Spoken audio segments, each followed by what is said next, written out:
Hey guys, and welcome back to my channel. So today I'm going to talk to you about the birth of my first baby. So I had my son a couple of years ago and I'm currently 23 weeks pregnant with a baby girl. My head's a bit foggy and my breathing's a bit funny because I am getting to the heavily pregnant stage. So with my son I had a ventouse delivery and I was induced. But I'm going to tell you the full story. I'm going to keep it as short as I can because I just tried to do this video and it took 25 minutes. So I'm going to try and shorten it a bit. So I was taken in for a scan on the Thursday morning. I'd been up at 5 o'clock in the morning because I was nervous. Went in for a scan because his growth had been reducing, and at the scan we found out he was on the 7th percentile. So we were held in the waiting room for probably about half an hour to go into a consultant who basically turned around and said, "We need to induce you now." And I was a bit shocked. I was with my partner at the time. We were in shock and I said, we haven't got any stuff with us or anything. And she said, well, we need to do it now. So I managed to persuade her to let us have an hour to get home, get our stuff and come back. So obviously we did that. Got all our stuff. We were prepared for 3 days in hospital because I expected to have a couple of issues, but I didn't expect the issues we did have. It's a bit weird. So we came back in, got there about 1 o'clock in the afternoon in the end, because obviously all the waiting times and everything. We got there at 1 o'clock in the afternoon. I was put on a monitor, which is to trace the baby's movement and heart. His heart was fine, but his movement was a bit up and down, so they were a little bit worried. But they talked to all their superiors and everything and decided to go ahead with the induction after 2 hours of monitoring. And they said, if we have an issue, just be prepared. We might have to have an emergency C-section. So I was a bit okay, prepared for this. My partner called his work and said, look, she's being induced now, so I can't come in. And we went from there. So we were taken upstairs into our room. Well, our ward, should I say. I was the only person on the ward at the time. Taken into our ward. Pessary was put in around 3 o'clock, I think it was, ish, which is, it kind of looks like the IUD, like the T-shaped thing, and they basically have to go in and hook it onto your cervix, which is very uncomfortable, but once it's in, it doesn't feel like anything. You have got a string hanging out and it makes you a bit nervous, but other than that, I say it makes you nervous. I don't wear tampons, so it made me nervous.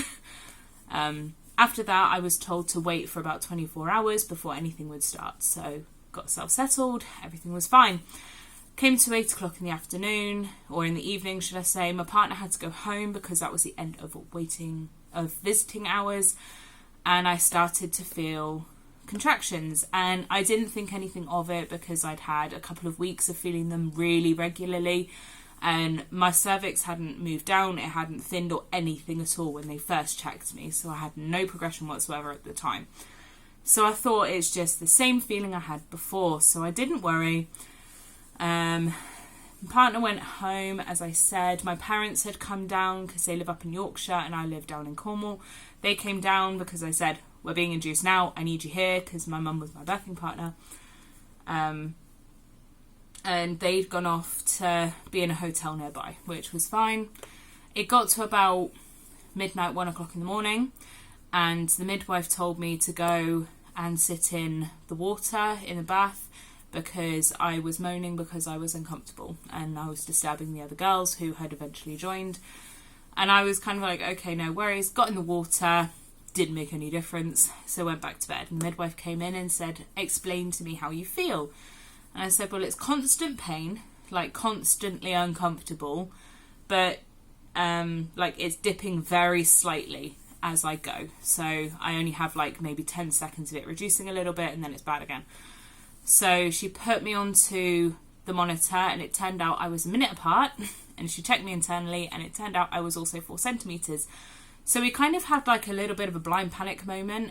It was quite interesting actually because when I was on the monitor we looked down and she said, look at your belly, and I looked down and you can see when you're not having contraction your tummy is a normal belly. When you contract it tensed up so intense, you could see it firming up and my belly was solidified. That's how you can tell it's an actual contraction. That was a tip they gave me, and I'm following it this time. If I can see that, I know that I'm having contractions. So tip for you. She gave me some Oromorph, which made me sick like 2 minutes later, so that didn't help. But she said, pack your bags, we're going downstairs. Called my partner, who I couldn't reach, so I called my parents. My mum came in straight away, and she kept trying to contact my partner. She met me just in the corridor as I was heading down to delivery. She helped me down to delivery, got in there, and it was probably about 1:30, 2 o'clock by the time I'd got down to delivery. Like, it was all like, go, go, go, get down there, because this is quick for an induction and we don't know what to expect. Got down there, they put my IV in. They'd taken out my pessary upstairs, of course, because I was ready for going to delivery. Put my IV in, carried on the medication through IV, which is basically to continue the induction, keep your contractions going. That was absolutely fine. Didn't need my gas and air because I was okay at the time. My partner eventually did join us, and my dad joined us for a little bit, but he didn't want to be there for the gooey goodness, so he left. And they told me, I mean, we'd kind of chilled out for a couple of hours, but when it came to about 8 o'clock in the morning, they had handover and the day staff were coming on. So before handover, the night staff told me that the day staff would break my waters first thing, which was about 8:30. Considering I had been okay and just dealt with it up until this point, I mean, I didn't think much about the contractions. I was kind of like, okay, give me a second. Okay, I'm done. And it was like, carry on. Obviously, it was longer than that, but it was okay. I mean, I could deal with it. She came in, broke my waters. You don't feel your waters being broken. You don't feel the hook. It's not painful, but you do feel the massive gush of waters as they fly out. And that is a pretty weird feeling because it's like slimy and warm. And I don't know why I didn't expect that, but I didn't. It's really slimy texture. It's kind of gross. And obviously I went and cleaned myself up and cleaned up the bed and then got back into bed. The next contraction was like, it instantly went from like an 8 to about a 50. Like, it was such an intense change. So from then I had gas and air for every contraction. She put a node, like as she was doing this, she put the node in his head. I can't remember what it's called now, but it's kind of like a heart tracer, because the monitors I had on weren't picking up much because my BMI was so high and because I had an anterior placenta, we couldn't pick him up very easily. So he had the little node on his head just to monitor his heart rate. I had to go to the loo every 2 hours until I physically couldn't anymore. Everything was pretty chilled. I mean, it was labour. You just kind of go with the flow. I wasn't allowed to eat or drink anything because we suspected I had a good chance of needing an emergency C-section, so I wasn't allowed to eat or drink. And at a certain point, I can't remember what time it was now, but I got to a point where my hips kept dislocating or subluxing because of my EDS, which we hadn't diagnosed, but they were really bad. So I got to a point I couldn't get out of bed, so they had to pop a catheter in, a temporary one, and they literally just pop a catheter in, let your bladder empty and pop it out. Like, it doesn't balloon or anything. You don't feel it happen. I'm terrified of catheters. I don't know why, but it was fine. I had to stay in bed from that point because I couldn't move. Really couldn't move because I was in so much pain from my hips, not from the labour. The labour sucks. I will not lie about that. The pain sucks. I didn't have any more pain relief because morphine doesn't touch me anyway, really. It just makes me feel like crap, but it doesn't help with the pain for me because I don't react to much medication in terms of pain relief. But the gas and air did help. It doesn't help with the pain itself, but it helps you relax and kind of not care about it and not think about it as much. As we were going, it probably got to about 4 o'clock in the afternoon, maybe 3 o'clock, and they were debating whether to give me an epidural and get me down for a C-section. And I didn't want an epidural because I was way too high risk if I had EDS, which obviously I do, but I didn't know then. So if we had to go for a C-section, I'd have to be knocked out. So obviously they had that discussion, which I don't remember at all, but I remember that we had a discussion. I had a team of surgeons come in a couple of times. I don't remember that very well, but I do remember their scrubs, so I do remember them being there, and they were probably like a team of 5 or 6 people coming in. I'm assuming They came in to look at me, check with me, see my size and everything, see what to expect, and discuss what they would do should I have a C-section, which was fine. I mean, I don't, as I said, remember a lot of it. I just remember seeing them in the room, and they kept asking me questions. I have no idea what the questions are, but I kept looking at my mum and saying, can you answer? Because I have no idea what's going on. I was so out of it. The gas and air makes you high as a kite. You are floating in the room. Like, it really throws you off. I mean, it throws your memory out and everything. It got to about, I don't know, 5 o'clock-ish. And at that point, I felt the urge to push. Finally felt the urge to push. It is an intense feeling. And I'm going to say TMI here, just to warn you. You may want to skip forward a bit for like a minute or two. But when people say about the urge to push, the feeling of it, the best way I can describe it myself, it may be different for you, but the best way for me to explain it is that when you have a dodgy stomach, if you've got IBS, you've ever had diarrhea, anything like that, you'll know what I mean. When you have a dodgy stomach and you are at that point where you physically cannot hold it anymore, your body is screaming at you, saying you have to let it out, that is a feeling you get. It's like you don't get the dodgy stomach feeling. You don't feel sick. You don't get like the twisty, gurgly goodness. But the feeling that your body gives you of, I have to go, where you shake and you sweat because you're desperate to get into a toilet. That is the feeling that you get. That's the urge. That's what they mean by the pushing urge. And trust me, you know about it when you get that feeling. Like, you don't have it the rest of labour.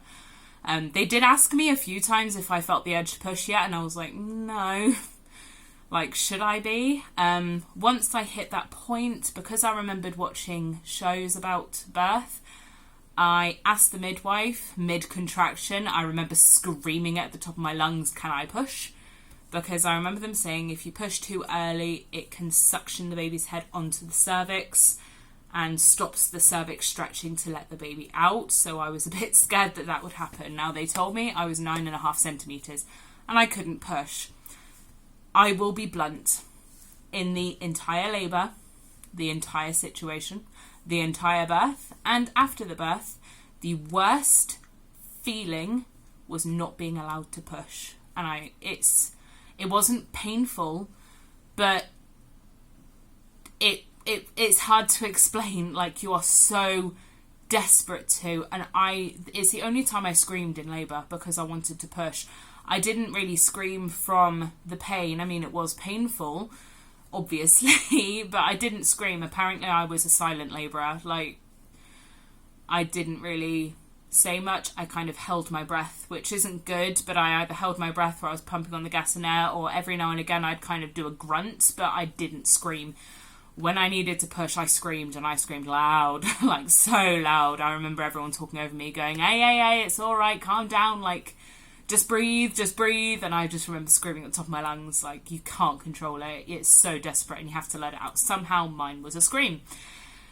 It took about half an hour for me to finally hit the 10 centimetres, and they said, right, time to go, let's get you pushing. And I was like, thank God. And that first push, it sounds weird, is such a relief. It was incredible, like, being able to push. And once I'd finished that, it's like it takes away the pain. It's not painful, but because it takes away the focus on the pain, because you can push, it like halves it, so it's like a relief more than anything to be able to push. The pushing is like the best part of labour, I have to say. It's weird.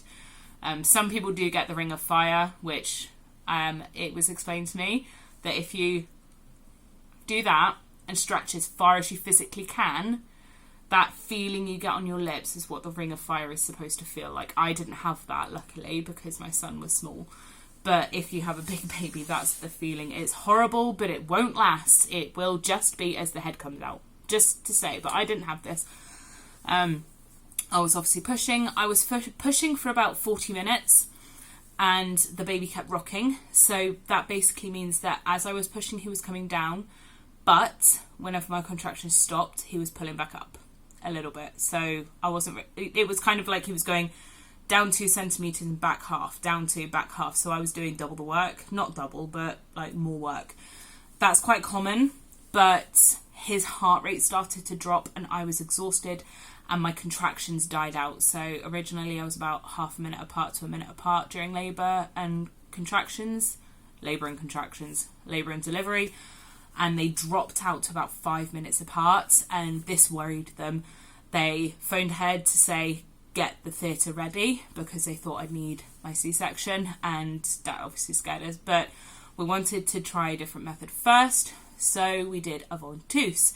Luckily, this worked. So what that is that they, not to be horrible, is better than tearing, and I will say that like most women will have this. They'll have tearing or they'll have an episiotomy. Some will have both. I'm sorry, it sucks, but it'll happen. Basically, with an episiotomy, they will, obviously you've got your vagina like screaming open, and you've got your anus, and they will cut just in between. So they'll cut your vagina just to kind of help it open a little bit, which will let the head out a little bit easier. After that, they'll put on a suction cup onto the baby's head, which kind of looks like those period cups that you get now. I can't remember what they're called, but those little ones with the spout on it. Kind of looks a little bit like that. It's really gentle. I was a little bit worried that it was going to be like a proper vacuum, but it's not. It's just a tiny little suction cup. And the idea is that as you're pushing, they can help guide the baby out, and it's to stop the baby from slipping back as well. So when your contraction stops, they'll kind of hold the baby to stop the baby falling back. This worked. As I was pushing, I didn't really, it sounds weird, but I didn't really feel the baby coming out. I just felt my pushing. I think it's just because the sensation of pushing was overpowering the feeling of the baby, and because I didn't have the ring of fire, it wasn't so bad. But as the baby came out, as his head popped out, it was weird. It was a really sudden pop feeling, and it was like this, the easiest way to explain it, it was like my vagina went from like obviously head size, and it literally just slapped closed, and it like made me jump. It didn't hurt, but it made me jump out my skin.